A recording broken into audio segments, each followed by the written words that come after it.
강하락의 정치톡 시간입니다. 3월 8일 시선을 집중시킨 정치 뉴스는 무엇이었는지 지금부터 만나보시죠. 오늘의 첫 번째 정치톡은 별의 순간 잡았다입니다. 지난 4일 검찰총장에서 전격 사퇴한 윤석열 전 총장이 차기 대선 후보 적합도 조사에서 여권의 후보를 제치고 단숨에 1위에 올랐습니다. 살아가는 과정에 별의 순간은 한 번밖에 안 온다며 스스로의 결단이 중요하다고 강조했던 국민의힘 김종인 위원장. 윤 전 총장의 지지율 수직 상승에 대해서 이런 입장을 밝혔습니다. 내가 보기에 윤석열 총장이 별의 순간을 잡은 것 같아. 윤석열 총장 만나는 거 좀 고려하고 계신다고 했는데. 그러니까 내 스스로가 무슨 윤석열 총장을 당장에 만날 이유가 하나도 없어요. 나중에는 기회가 있어서 만나게 되면 그때 만난다는 뜻이지. 검찰총장직 사퇴를 계기로 윤석열 대망론이 다시 고개를 들고 있습니다. 한국사회여론연구소가 차기 대권주자 적합도를 조사한 결과 윤 전 총장이 32.4%로 가장 높은 지지를 받았고요. 이재명 지사는 24.1%, 이낙연 대표는 14.9%의 지지율로 그 뒤를 이었습니다. 윤 전 총장의 대권주자 지지율이 급상승하면서 야권에선 윤 전 총장에 대한 기대감이 급속도로 퍼지는 분위기인데요. 윤풍이 불어 닥쳤다는 말이 오가는 등 온종일 들썩였고요.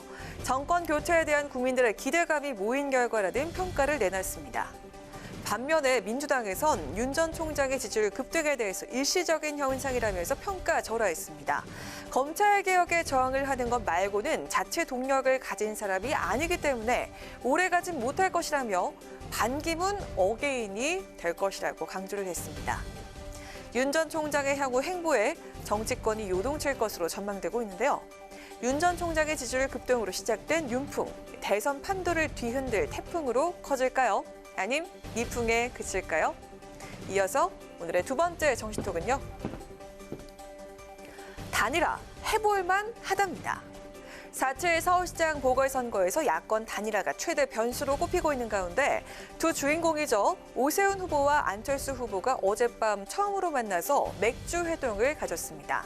두 사람이 1시간 반가량의 만남을 통해서 단일화는 해볼만 하다는 느낌을 받았다고 하는데요. 그 내용을 직접 들어볼까요? 정말 이분과 한번 해볼만 하다는 느낌을 받았습니다. 상당히 유익한 시간이었고요. 네. 기싸움과 수싸움, 우리 두 사람은 그런데 휩쓸리지 말자. 네. 그리고 아주 사소한 거 가지고 강의를 하고 그런 모습들은 보이지 말자. 또한 만약에 합의가 잘 안 되면 당에 맡길 것이 아니라 후보들이 나서서 풀자. 이런 이야기들이 서로 공감대를 이루었습니다. 바람직한 만남이었다. 우린 실랑이를 하는 모습은 보이지 말자 등 훈훈한 회동의 뒷이야기가 전해지면서 단일화 협상에도 속도가 붙을지 주목되고 있습니다. 두 후보 모두 큰 틀의 원칙의 공감대를 형성했고요. 또 양쪽 모두 단일화 협상팀에 가동해서 실무적인 내용을 조율하기로 한 만큼 본격적인 협상이 이루어질 것으로 전망되고 있습니다. 한편 국민의힘 김종인 위원장은 오늘도 단일화 후보가 누가 되든 야권의 승리를 자신한다면서도 오세훈 후보의 약진을 언급했는데요. 그 내용도 직접 들어보시죠. 오세훈 후보의 약진이 두드러지게 나타나고 있는 거기 때문에 결국에 가서 이 국민의힘 후보인 오세훈 후보가 단일화 될 거라고 내가 확신을 갖고 있습니다. 이번 주 안에 오세훈과 안철수 후보 양측이 협의에 도달하지 못한다면 야권의 단일화는 후보 등록일 이후로 미뤄질 수도 있다는 관측도 나오고 있습니다. 협상 과정에서 풀어야 할 쟁점이 많은 지금 두 후보가 내세운 신뢰와 믿음이 바탕이 된 아름다운 단일화는 과연 이뤄질 수 있을까요? 이상 지금까지 강하락의 정치톡이었습니다.